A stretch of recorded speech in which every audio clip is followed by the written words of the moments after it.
ଚାଲିଗଲେଣି ମହାନ allrounder Gary Sobers. Cricket ଜଗତରେ ଶୋକ ଆଉ ନାହାନ୍ତି ସାର୍ ଗ୍ୟାରି ସୋବର୍ସ। 10 ଦିନ ପରେ ପାଳିଥାନ୍ତେ ଜନ୍ମଦିନ। ହଁ ଆଜ୍ଞା, ଆପଣ ଦେଖୁଛନ୍ତି ପ୍ରଧାନ ନ୍ୟୁଜ୍ ଓଡ଼ିଶା, ଯେଉଁଠାରେ ଆପଣଙ୍କୁ ଓଡ଼ିଶାର ଦେଶ ବିଦେଶର ସମସ୍ତ ଖବର ବରାବର ମିଳିବା ସହ ଖେଳ ଖବର ମଧ୍ୟ ବରାବର ମିଳିଯାଏ।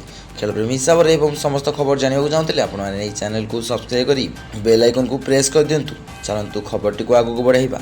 ହଁ ଆଜ୍ଞା, କ୍ରିକେଟ ଜଗତରୁ ଆସିଛି ଦୁଃଖଦ ଖବର। ଆଉ ନାହାନ୍ତି ମହାନ all rounder sir Garry Sobers.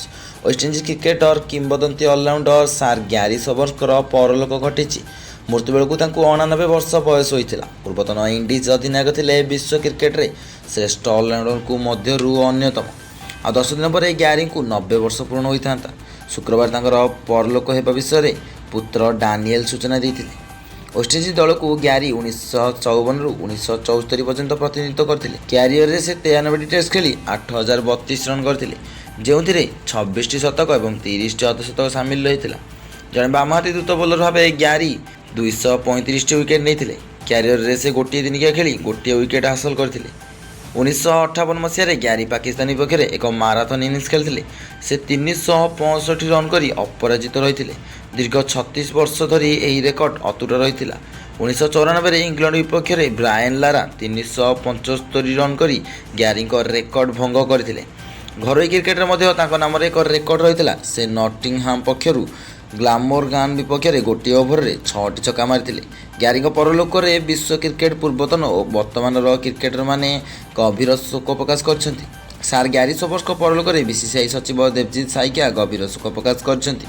X-ray ଶ୍ରଦ୍ଧାଞ୍ଜଳି ସେ ଲେଖିଛନ୍ତି, ଜଣେ କିମ୍ବଦନ୍ତୀ ଚିରଦିନ ପାଇଁ ଚାଲିଗଲେ। କ୍ରିକେଟ ଆଜି ବହୁତ ଗରିବ ହୋଇଗଲା।